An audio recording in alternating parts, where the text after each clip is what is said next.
Earlier in the semester, you looked at simple linear regression, which is looking to see if there's a relationship between two quantitative variables, x and y. What you saw earlier in the semester was that you could take some value of x, plug it into the regression equation, and get a predicted value for the response.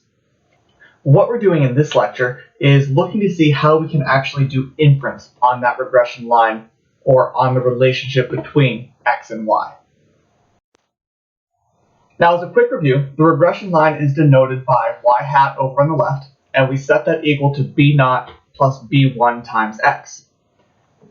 This regression line is calculated based on sample data using the process of least squares. The idea behind least squares is we minimize the sum of the squared residual.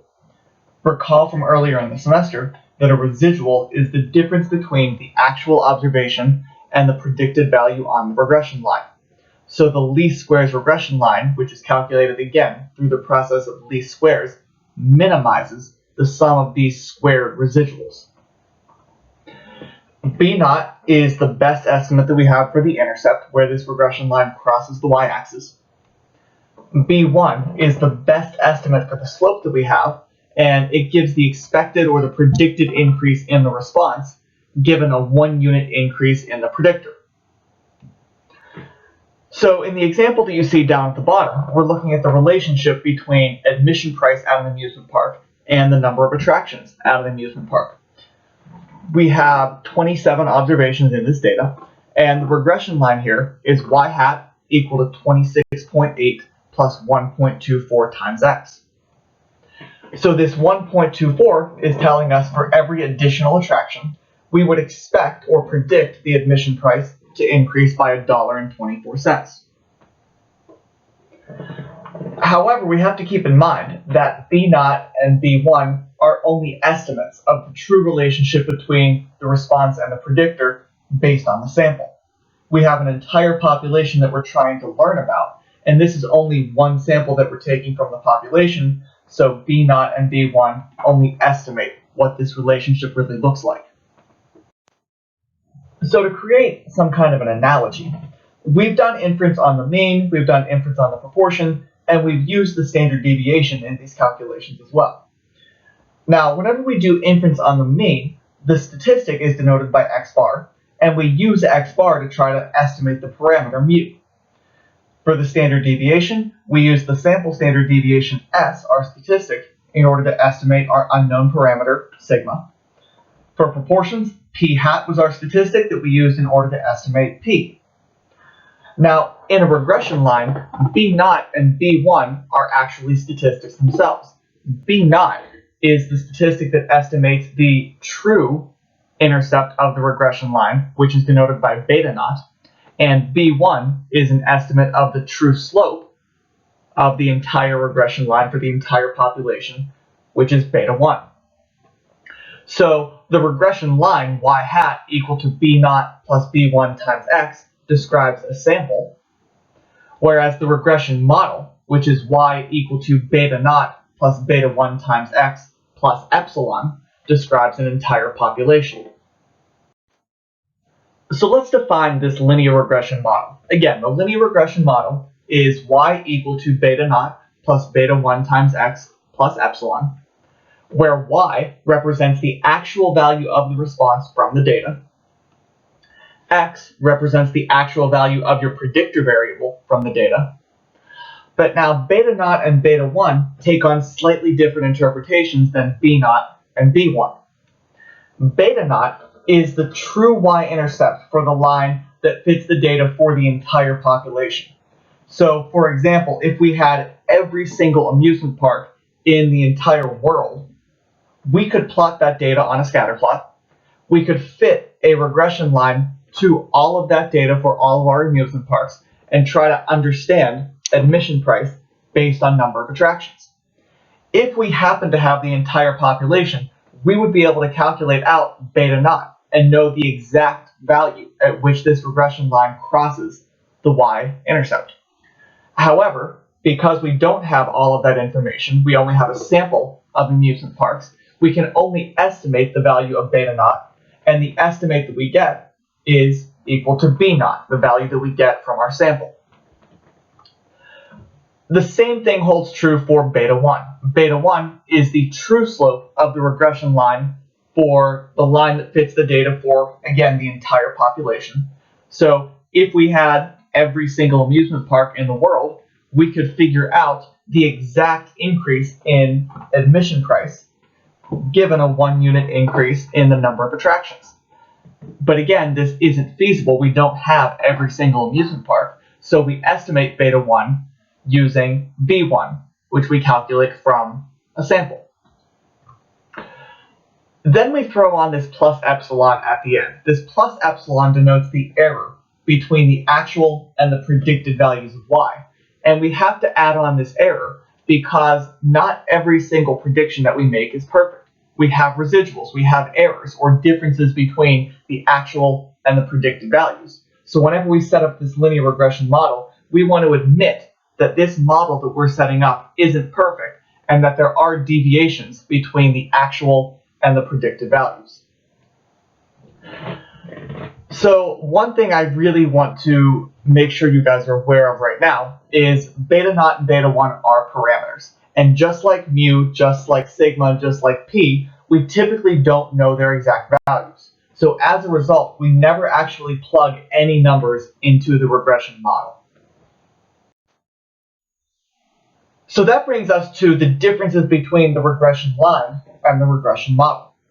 The regression line, as you see up at the top, is y hat equal to b naught plus b1 times x.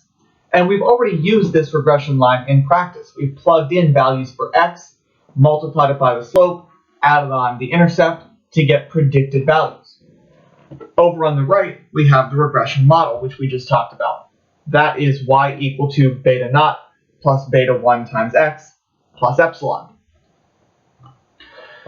Now, one of the differences between the regression line and the regression model is the regression line uses y hat to denote the predicted value of the response, whereas in the regression model, we use y, the actual value of the response, whenever we're setting up this equation. A second difference between these is that in the regression line, we're using numeric values for b naught and b1 to express the relationship that we identify in a sample. b naught and b1 are statistics. They're values that we can always calculate based on a sample that we've taken from the population, so we can always plug in numbers for b naught and b1.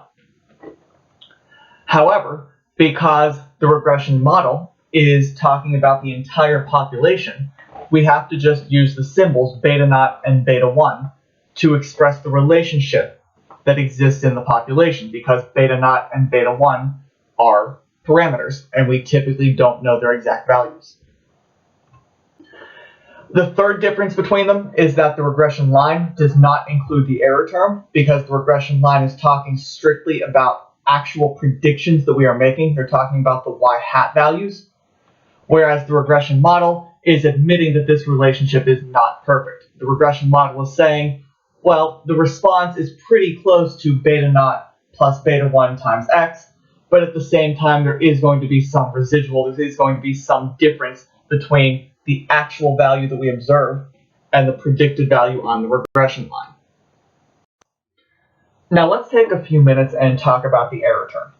The plus epsilon, or the error term that we add on to the end of the linear model, is basically an admission that not every single one of our observations is going to fall perfectly on the regression line. Now, the error term in linear regression has to have a couple of properties. They have to have equal variance at all values of the predictor, and they should be approximately normally distributed. So consider what's going on in this image. We have observations that are being taken at 5 different x values. Let's call them x equal to 1, x equal to 2, 3, 4, and 5. The red line going through the plot is our regression line.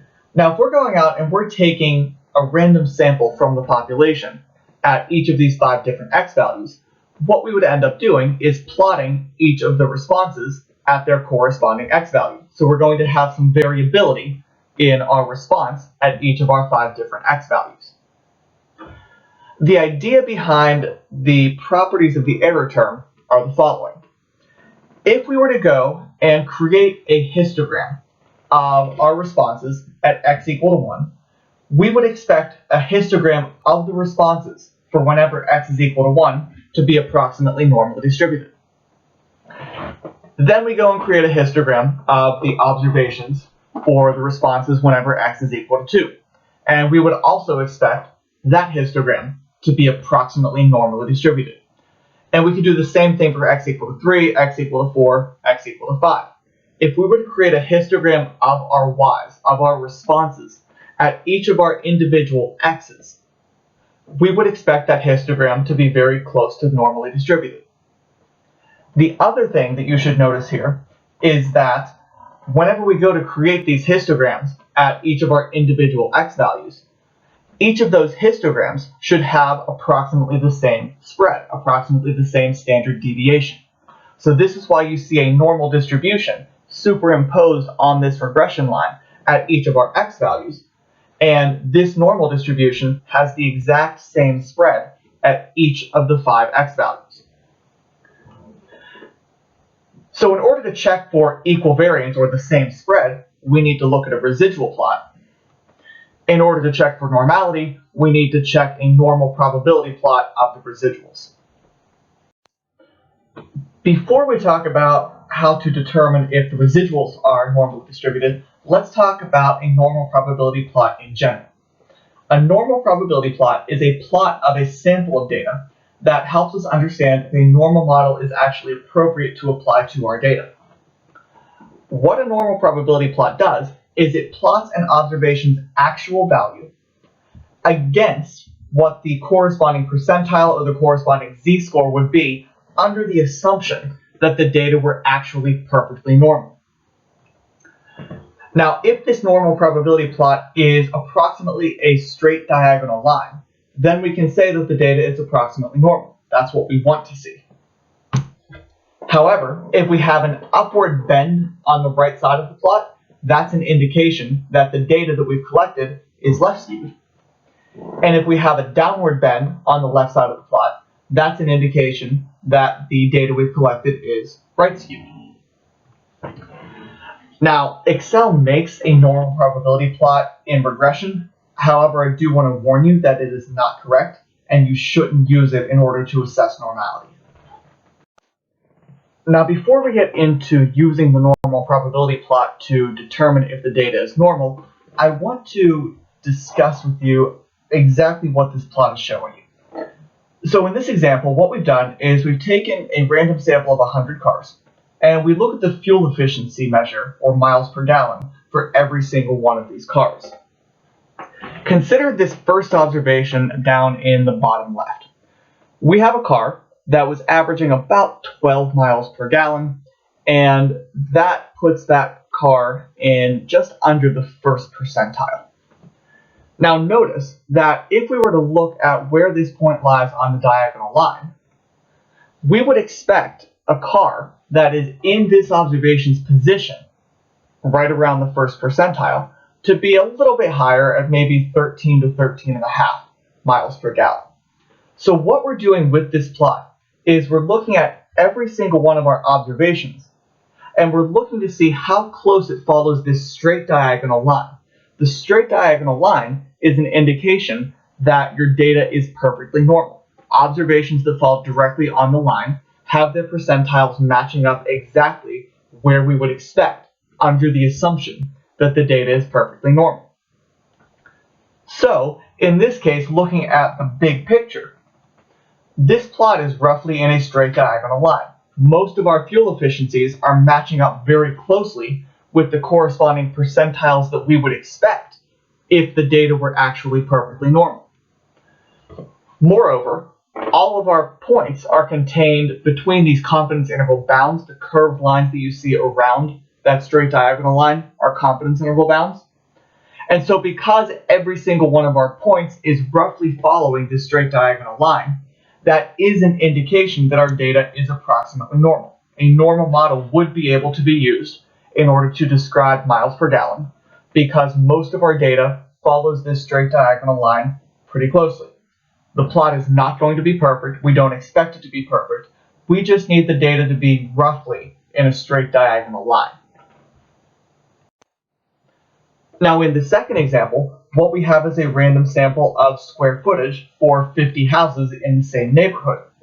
And what we've done is we've plotted the square footage against, again, the corresponding percentile under the assumption that square footages in the neighborhood are approximately normally distributed. So let's take another example, this third observation down here in the bottom left.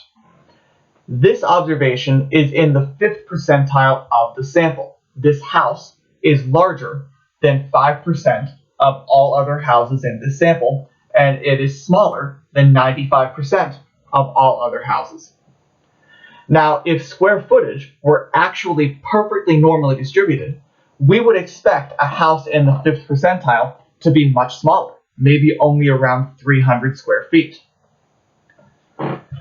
Now, taking a look at our normal probability plot, this plot has a downward bend on the left-hand side. This is an indication that square footages are right skewed. Notice that this line trails off and curves upward. At the very end, we have this downward bend over on the left-hand side. This is an indication that we have a lot of really small houses in the sample, which we can see based on the cluster of points that we have between 1,000 and 2,000 square feet. This also tells us that we have a few unusually large houses in our sample. That's evidenced by the fact that once we get up to about 3,000 to 4,000 square feet, we only have a couple of houses, maybe 5 or 6 houses within that range.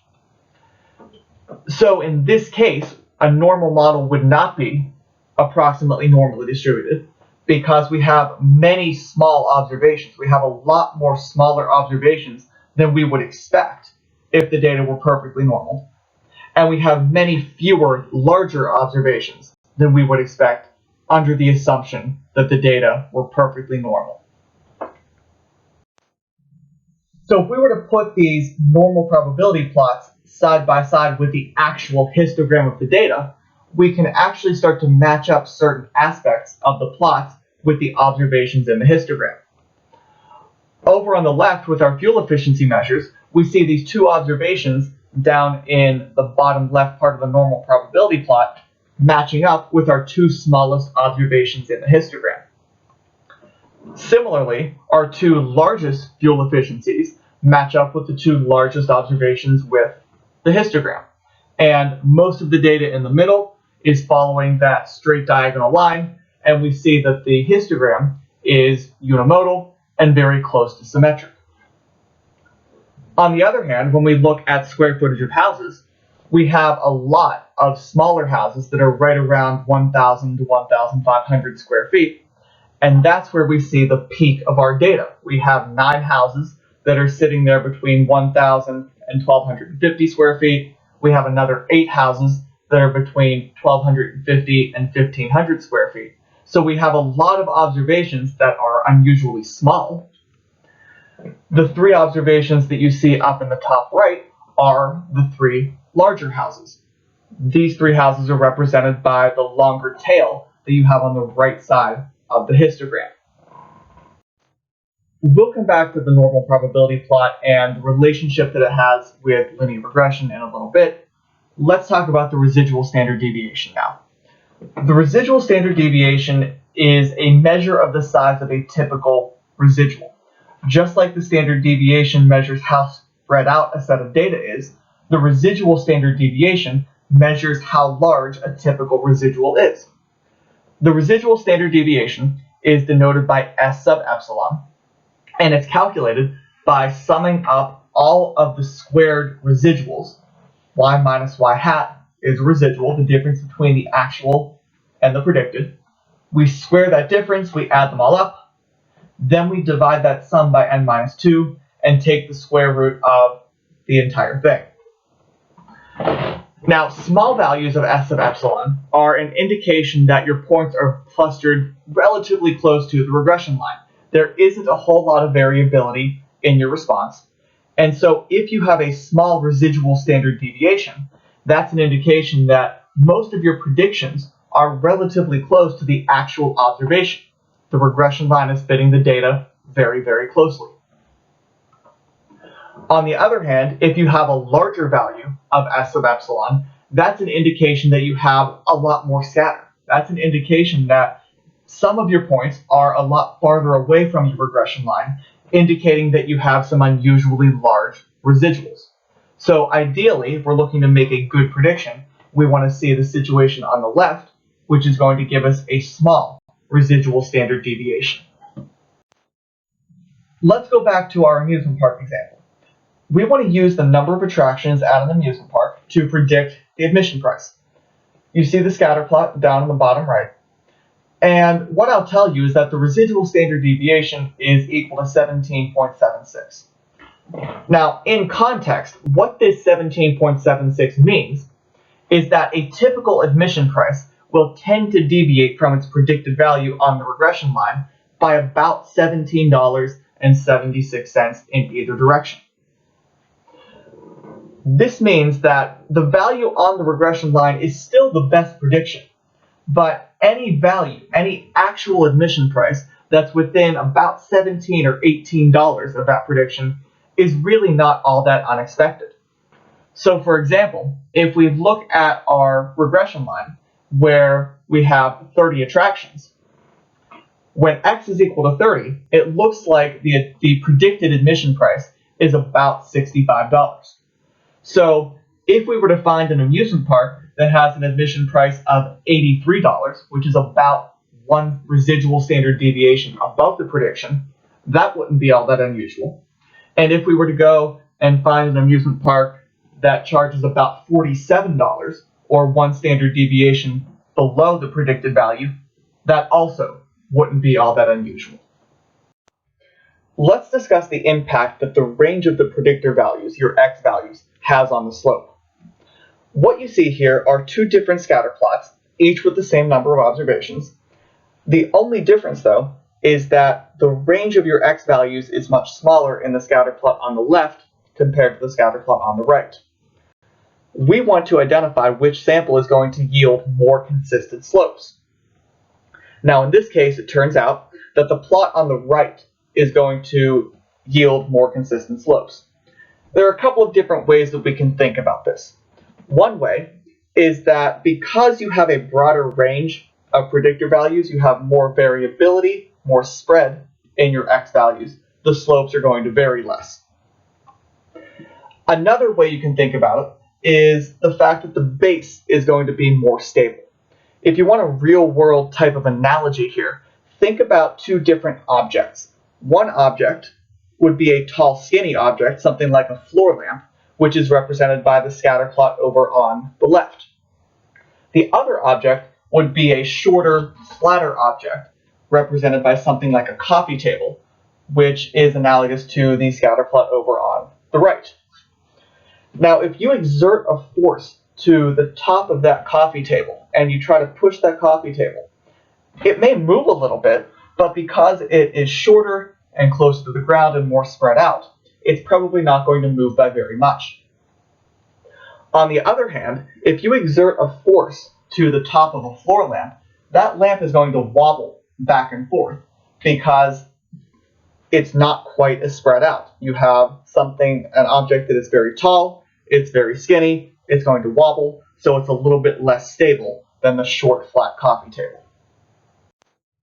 Let's also discuss the impact that the sample size has on the slope. In the scatter plot on the left, we clearly have fewer observations than we do in the scatter plot on the right. And so we again want to figure out which sample is going to yield more consistent slopes. Just like in the previous example, the plot on the right is going to give us more consistent slopes. Larger samples give you more consistent estimates from sample to sample because you have more information to work with. Whenever you have more information to work with, you get better and closer estimates of the parameter. Another reason you're going to get more consistent slopes in the scatter plot on the right is because whenever you have smaller samples, the slope of your regression line can be much more easily influenced by just a single point. If you have one observation that is unusually far away from the rest of the data, that one individual point is going to have a lot of influence on the slope of that regression line. Whereas if we have a really unusual point in the scatter plot over on the right, yes, it's going to move that regression line, but it's not going to move it by quite as much because we have so many other observations that are also impacting the slope of this regression line. Let's take a look at what happens whenever we take different samples from the same population. What you see here are 4 different samples of size 25, and what we're doing is we're using a student's math SAT score to try to predict their verbal SAT score. Now, what I want you to notice in these 4 different scatter plots is the fact that they all look somewhat similar. They all have a linear relationship, and they all have a positive relationship. However, the slopes of these regression lines are all different from one another. The scatter plot over on the far left has a slope of 0.68. The second one has a slope of 0.45. The third one is 0.56. And the scatter plot over on the far right has a slope of 0.35. As a result, they're also going to have different intercepts. So the takeaway, what I want you to realize here, is despite the fact that we have 4 different samples coming from the exact same population, slopes of these regression lines are going to vary from sample to sample. Just because you take a sample from the population and you get one regression line, that doesn't necessarily mean that if you were to go out and take another sample from the population, that you're going to get a regression line with the exact same or a very close slope. This brings us to a discussion of the standard error of the slope. The standard error of the slope is a measure of how different the slope of a regression line tends to be from the true population slope. So you can think of this as a measure of how different B1, our sample slope, tends to be from the true parameter beta1. You can also think of this value as a measure of how different the slopes of regression lines tend to be from sample to sample.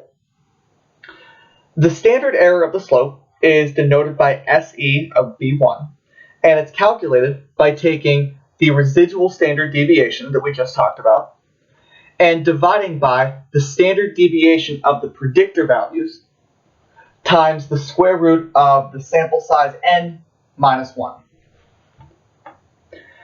Now, what I want you to notice here is that you're going to have less variability in your slopes whenever you have a smaller residual standard deviation, whenever you have more spread in your predictor values, like we saw a couple of slides ago, and whenever you have a larger sample size, like we saw on the previous slide. So let's go back to our amusement park example. Keep in mind that we're trying to use the number of attractions at an amusement park in order to predict the admission price. What we see here is that in these 27 amusement parks, they average 30 attractions with a sample standard deviation of 10.23, and the average admission price in these 27 parks is $64 with a sample standard deviation of $21.53. We also know that the residual standard deviation is 17.76, and the equation of the regression line was y hat equal to 26.8 plus 1.24 times x. Now, going to calculate the standard error of the slope, what we're going to do is take the residual standard deviation, 17.76, and divide by the standard deviation of the number of attractions, 10.23, times the square root of the sample size minus 1, the square root of 27 minus 1. That's going to give us a standard error of the slope of 0.341. Now, in terms of interpreting what this number means, what we can do is add one standard error to the slope and subtract one standard error to the slope.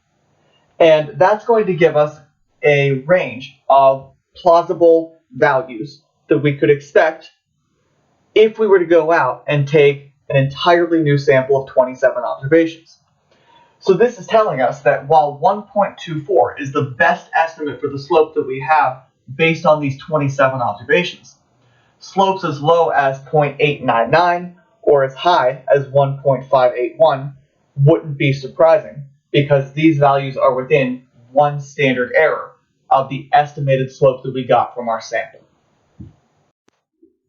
So let's discuss what it means to have a significant relationship between x and y.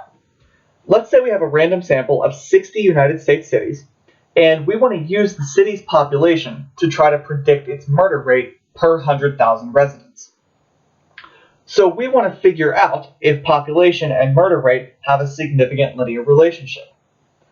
Now, taking a look at the scatter plot, murder rate doesn't appear to change with population. The way that we can tell is based on the fact that the slope of this line is very close to horizontal. And because the slope of this line is very close to horizontal, we would make approximately the same prediction for the murder rate of a city, regardless of the population. It looks as if our prediction is going to be about 15 per 100,000 residents, regardless of the size of the city. So because the murder rate does not appear to be changing based on the city's population, it does not appear as if there's a significant linear relationship between population and murder rate. Population doesn't give us any significant information about a city's murder rate. Now, on the other hand, let's look at the relationship between shoe size of adult males and their height. Looking at this scatter plot, what we can see is that as a male's height increases, their shoe size tends to increase as well. This regression line is very clearly not horizontal. And so what this means is that plugging in a different value of a male's height is going to return a different predicted value for their shoe size. So as a result, because shoe size is changing as height changes, there is a significant linear relationship between shoe size and height. This finally brings us to the formal test that we can do for the slope of a regression line. We can say that a significant relationship exists between two quantitative variables in a linear regression if the slope of our regression line B1 is significantly different from 0. Now, the null hypothesis in the t-test for the slope is that beta 1 is equal to 0. What this is saying is a couple of different things. This is saying that we can model the average response using only the intercept beta naught plus epsilon. This is telling us that the mean is the best estimate for all predictions. It's also saying that knowing x gives you absolutely no useful information about y, which is saying that there's no relationship between x and y. The alternative hypothesis here is that beta 1 is not equal to 0.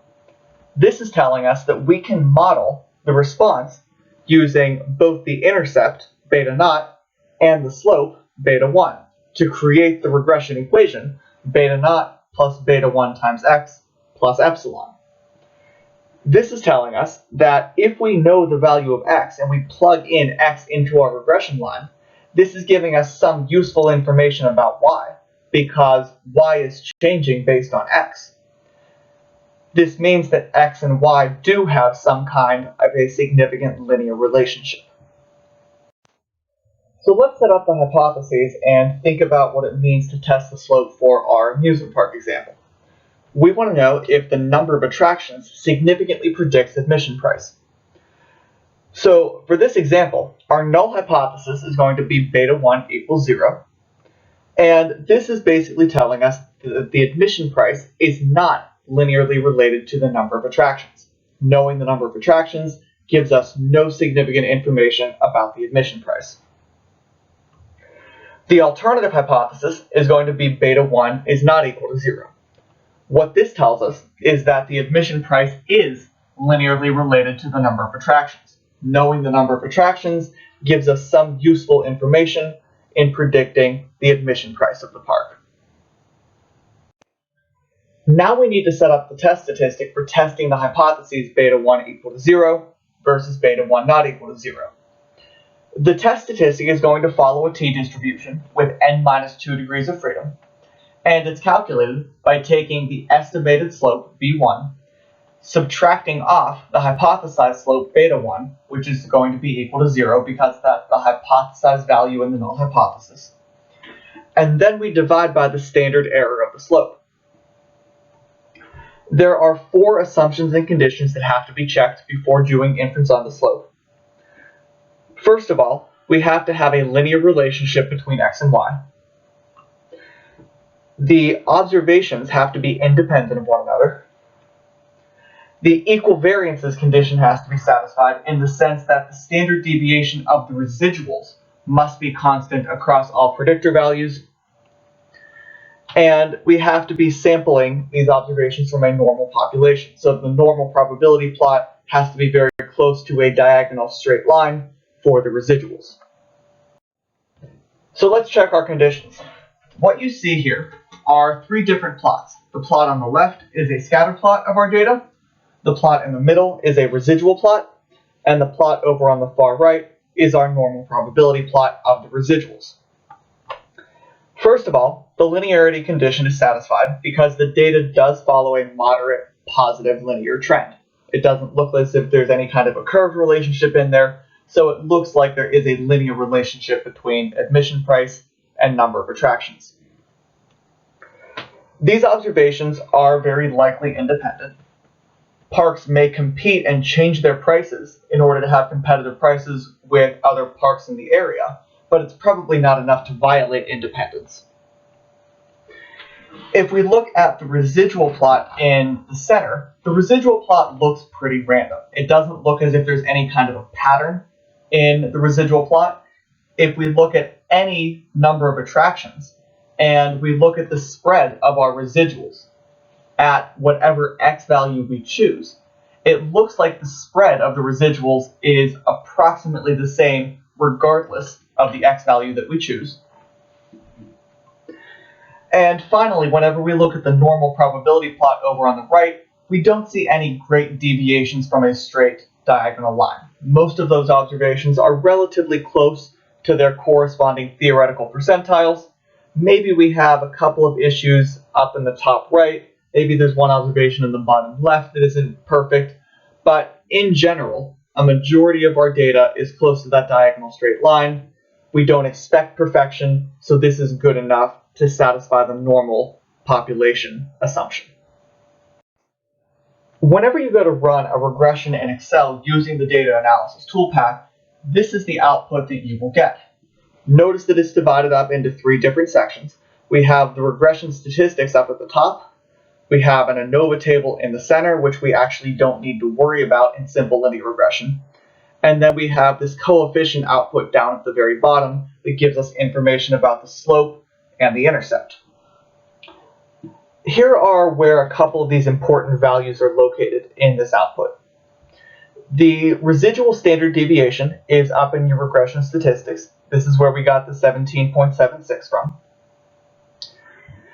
And the values that you see down in that bottom row are giving us information that we need in order to test the slope.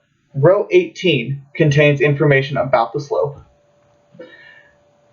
Column B contains the estimated slope, which is 1.24. Column C contains the standard error of the slope, which we calculated a little bit earlier, 0.341. If we take the 1.24, which is our estimate of the slope, and divide by the standard error, we get the test statistic of 3.637. And then the next column over in column E returns the corresponding p-value that goes along with the test statistic.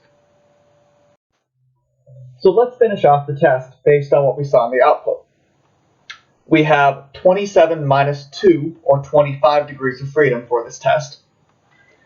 The test statistic is our estimated slope, 1.24, minus the hypothesized slope of 0, divided by the standard error of the slope, 0.341, which gives us our test stat of 3.637. This corresponds to a p-value of 0.001. So in the end, we're able to say that we're going to reject the null hypothesis, and we're going to conclude that the number of attractions at an amusement park is linearly related to the admission price. There is a significant linear relationship between these variables. And considering that the slope from our sample was positive, that's an indication that the relationship between these 2 variables is a positive relationship. Now, doing a hypothesis test isn't the only way that we can do inference on the slope. We can also calculate out a confidence interval for the slope. What we can do is center this interval at b1, add and subtract a critical value from the t-distribution that has n minus 2 degrees of freedom, and multiply that critical value by the standard error of the slope. What we can say is that there is a significant relationship between the predictor and the response if the confidence interval does not contain 0. If this interval is entirely positive or entirely negative, that's an indication that 0 is not plausible. And if 0 is not plausible, then we do have a significant linear relationship between these variables. Keep in mind that the conditions for using this confidence interval are going to be the exact same conditions that you would need to check as if you were doing a hypothesis test. So let's work through the calculation of the confidence interval for the number of attractions. What we know is that the estimated slope was 1.24. What we need is the critical value from our t-distribution and the standard error of the slope. Now, to get the critical value, we know we have 25 degrees of freedom, and we know we want 95% confidence, so our critical value is going to be 2.06. And we also know, based on the output, that the standard error of the slope is 0.341. So putting everything together, we have 1.24 plus and minus 2.06 times the standard error of 0.341. That's going to give us a margin of error of 0.702. So our confidence interval is 0.538 up to 1.942. Notice this also matches the confidence interval that we have in the Excel output. So Excel is going to give you this 95% confidence interval. You don't necessarily have to calculate it out yourself. What this means in context is that we are 95% confident that the true increase in admission price is somewhere between $0.538 and $1.942 for every additional attraction that an amusement park has. Now, taking a look at these two different results, we want to determine if the confidence interval is consistent with the decision that we made by the hypothesis test.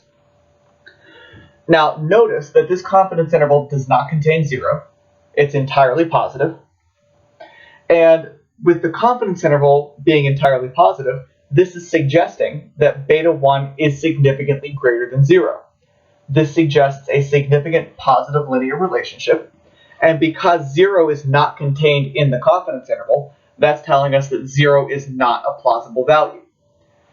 In the hypothesis test, we rejected the null hypothesis and said that beta 1 was not equal to 0. So the hypothesis test also told us that 0 was not plausible. So the result from the confidence interval is consistent with the decision that we made in the hypothesis test. Let's finish things off and just take a quick look at an example of whenever the slope is not significant. What we're doing in this example is we're comparing the number of errors made by 16 medical data entry clerks against the number of records that they entered. We're using the number of errors that they made to try to predict how many records they entered into the system. Now, taking a look at this output, we can deduce that there is no significant relationship between these two variables. We would be testing beta 1 equal to 0 in the null hypothesis against beta 1 not equal to 0 in the alternative. Taking a look at the output, the test statistic for testing to see if the slope is significantly different from 0 is 0.353. We're still using row 18 here. That corresponds to a p-value of 0.729. So we would end up failing to reject the null hypothesis because our p-value is so large. And we would conclude that knowing the number of errors made does not significantly predict the number of records entered. Alternatively, we could use the confidence interval to try to understand the relationship between number of records entered and the number of errors made. In this case, we would also determine that there is no significant relationship between the variables. Plausible slopes are going to range from negative 70.1 up to 97.7. This interval contains 0. It has both positive and negative values in the confidence interval. In this sample that we took, the slope was 13.81, but a different sample may very well yield a negative slope because the confidence interval is telling us that plausible slopes are ranging from negative 70 up to almost 98. Because the confidence interval contains 0, we're saying that 0 is plausible. We can also say that there's no significant relationship, so this decision is also consistent with the result that we had in the hypothesis test.